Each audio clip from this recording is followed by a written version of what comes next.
Charles. Try to get it right now. So that's a very interesting development. I think the downtown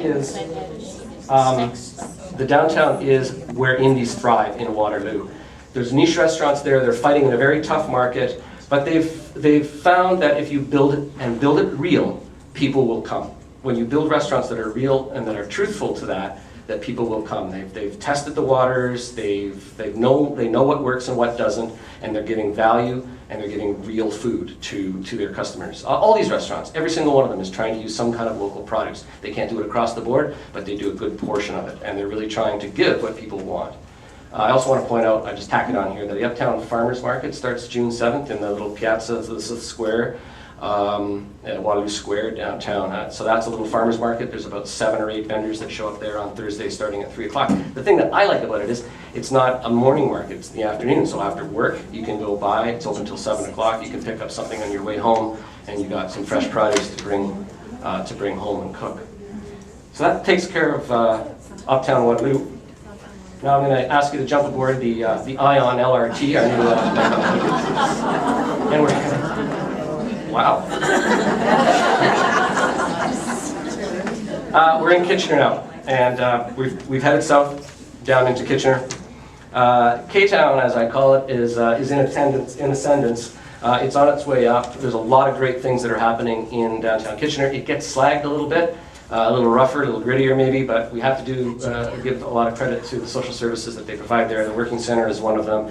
There's Anselma House, there's International House, I always want to say Pancakes, but it's not International House of Friendship on Charles Street. They do a lot of work with local people that are in difficulties and distress. But I think they've overcome some of the detractions of the city, and they're building a very, very dynamic and a growing food culture, and we'll talk a little bit about that, because it has to do with the ethnic diversity and international flavors that I think most people are really, really interested in. If they don't know them, they're certainly curious and willing to give them a try. Oops. And there are 2 pho noodle shops in the Central Business District. That's just a bowl of soup, rice noodle soup, and you can put 100 different things in it: vegetables, seafood, beef, pork, chicken, whatever you want. It's from Vietnam. It's just a simple bowl of soup. But it's the greatest meal in a bowl that you could ever want on a cold winter night. It's just beautiful. Very simple to put together with some hot sauce and some soy hoisin paste. You slurp it up, and it's just a great, great cultural thing. African restaurants, we have a few of those in downtown as well. They have an interesting bread called injera bread, which is made with tap, which is a wheat, and you use the bread as the utensil. So you scoop up the vegetables or the meat, the chicken or the duck or whatever they have there, and you eat it with this bread. It's a fermented bread. A lot of the places make it right on site, but it's very, very interesting. We also have some of the more traditional kinds of restaurants. The 41, formerly the 20 King restaurant that I worked at, Marisol, Boanova. These are more traditional kinds of restaurants that form the sort of the anchor points for dining in downtown Kitchener, and in fact for the region. Boanova is interesting because it's a place where you put a card on the table and they just keep bringing, they put the meat on big swords, and they walk through the restaurant, and when you want a piece of meat, they slide it off onto your plate, and they just keep bringing it to you until you turn the card over that says stop. It's a sort of like Argentine, Brazilian roastery, basically. Try it out sometime if you like a lot of meat. You gotta like meat. Salad bar isn't too good, but if you like meat, and who doesn't like meat? But it's how much meat you want, I guess. If you go upstairs to the market, the Kitchener market, there's about 8 or 9 international vendors up there selling tacos, selling pizza, selling Caribbean food, selling Peruvian, Mexican food, selling a thing called pupusa, which we'll look at in just a moment. Those are interesting restaurants as well. Again, they're real people. They're like you and I. They have businesses, they have families. One lady I know makes these pupusas.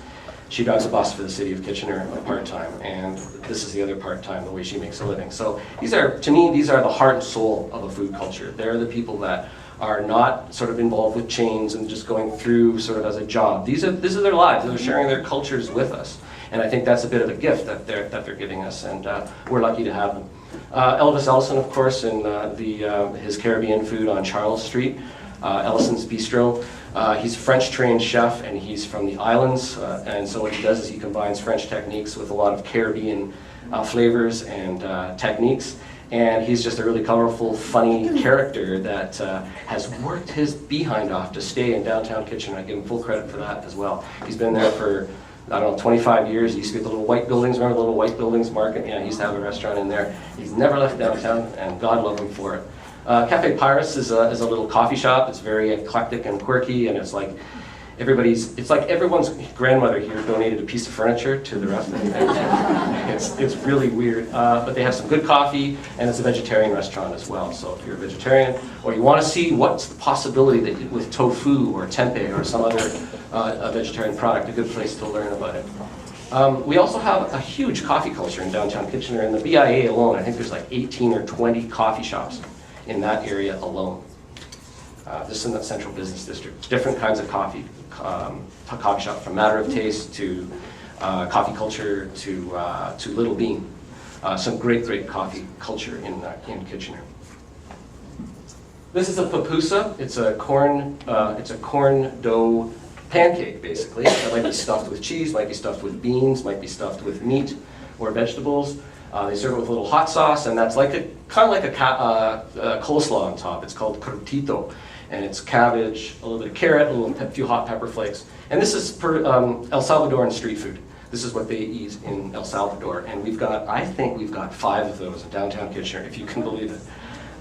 They love these things so much in El Salvador. There's actually a day dedicated to them. It's like Pupusa Day in El Salvador.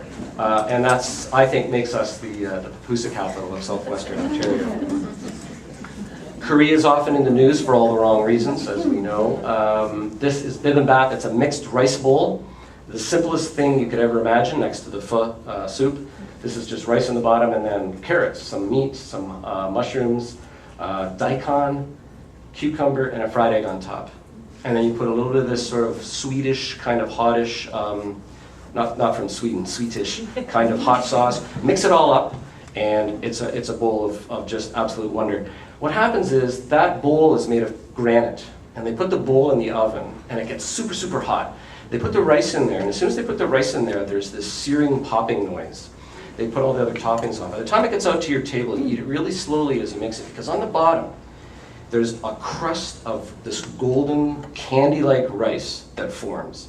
It's heavenly. It's one of my favorite things. It does. It becomes just like candy. And they have a special spoon that you use to eat it. It's like $10. It's an amazing dish. Give it a try sometime. In Korean households, and I'm trying to listen through not very good English being spoken, and I'm not very good in Korean. He was describing this to me, the owner, mom and pop, kids in university, they're trying to slog out a living. That in the Korean house, the guest of honor, they would reserve that crispy, crunchy rice for the guest of the meal, because that's the privileged piece to get. It's a very nice tradition, and it's a lovely dish as well. That's Korean barbecue. It's on King Street at about EB Street, I think. We have this, unfortunately, restaurant went out of business. Ethiopian coffee ceremonies, which are really interesting. I had a meal there with the teff bread, and the gentleman came out, big tall man, I don't know, Nigerian or something, with these wonderful long colored robes on. It was just amazing. Very nice guy, gigantic smile. Can I get you a cup of coffee, sir? And I'm always impressed when people call me sir. But I said, sure. So he comes back with a little tin pot, and there's a bunch of beans in it. And I looked at it like, well, did you put water in it? Or like, I didn't know. I thought I was making some gigantic cultural faux pas here. And he said, no, he wanted to show me what he was going to do with it. Takes it back into the back, and I hear and smell the sound of him roasting and cooking this coffee. And it just wafted into the front of the building. Ground the beans up, poured it in through water, and it looks something like that. And there's some incense they serve with it, and popcorn, which I've never had popcorn with my coffee before, but, and unfortunately he went out of business.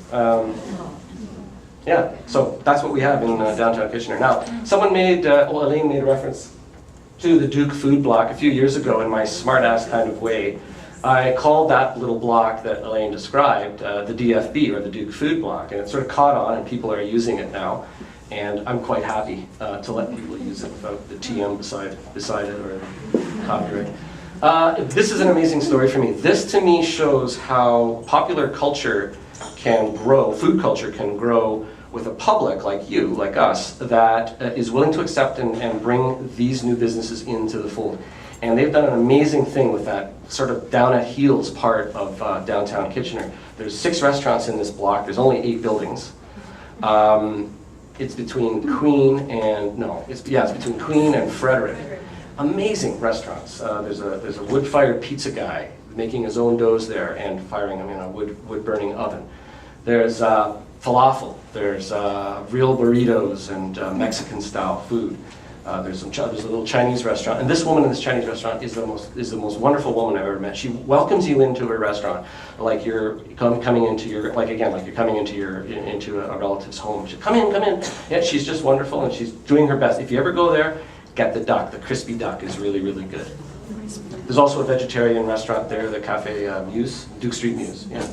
This to me is an amazing story because it's grown organically. The city didn't say, let's put some restaurants in here and then try to sell it to a bunch of chains. These were people that saw a kind of culture growing in the city and a kind of receptiveness to the food they wanted to serve. It's quick, it's fast, it's takeaway, but it's not fast food, and it's grown organically all by itself. You get that happening in 3 or 4 places in any city, and you've got a very dynamic food culture and a very, very good environment for people to entertain and for business and commerce to get done. Does anybody remember the Lank? I have a couple stories to tell about the Lank, but I think I'll... It's not the right company for some reason. It's evolved into a wonderful southern barbecue kind of restaurant, the Lancaster Smokehouse, Chris Corrigan, the General. And what I like about this restaurant is it's very good. It's not great. It's not as great as some of the great American ones that I've been to, but it's very good. And the reason it's very good is because Chris is a dedicated student of his business. He's a dedicated barbecuer. He goes to Memphis, he goes to North Carolina, he goes to Alabama, he goes to Mississippi. He spends time learning about how they're cooking down there, what they're doing with the products, how they're creating these dishes. And he brings it back here and he's duplicated it for us. So this is one of the top barbecue restaurants, I think, in southwestern Ontario, and it's here in Bridgeport, the Bridgeport neighborhood of Kitchener. They got live blues, they've had Jack DeKaiser there, some really great acts have performed there. It's a great family restaurant at the same time as guys can go out, and there's honky-tonk piano, and there's Cheryl Escombe has performed there, got a great patio, and it's one of the oldest continuous running blues bars and live band bars in Ontario. This, to me, is something I'll pick up later in the talk, but the aspect of culinary tourism is very, very, I think, a big growth area in our region for our food. How are we doing for time? Are we okay? At the other end, we have Brett Shantz at Versus. Now, Versus represents the very highest end of fine dining. Debbie McFadden is crazy about service excellence, and she teaches her staff impeccable table service. Some people like it, some people don't. I'm going to concentrate on the food because I think Brett is an absolutely remarkable chef. We're very lucky to have him in this region as well. He cooks some amazing dishes. His technique is impeccable. The kinds of products that he looks for to serve you for, $50 or $150, whatever it might be, are exceptional. And again, it represents another end of the dining spectrum on our smorgasbord, on our road trip here, that you need to have in a healthy food economy. That's a piece of sablefish. No, that's a tilefish. It's called tilefish, and that's black forbidden rice underneath. It's called forbidden rice. Apparently, ages ago in China, the emperor had a certain patty of rice that only he could eat, and the commoners couldn't eat it. Brett somehow got a hold of some, I don't know how he did that. But anyway, just an example of the kind of detail of his dishes. He's got one of the best pastry chefs in the region too, Bertie Tenaya, used to be at Langdon Hall. The pastries that come out of that place are absolutely spectacular. If you just go there for lunch, just have a whole bunch of desserts, and I think you'd be very happy.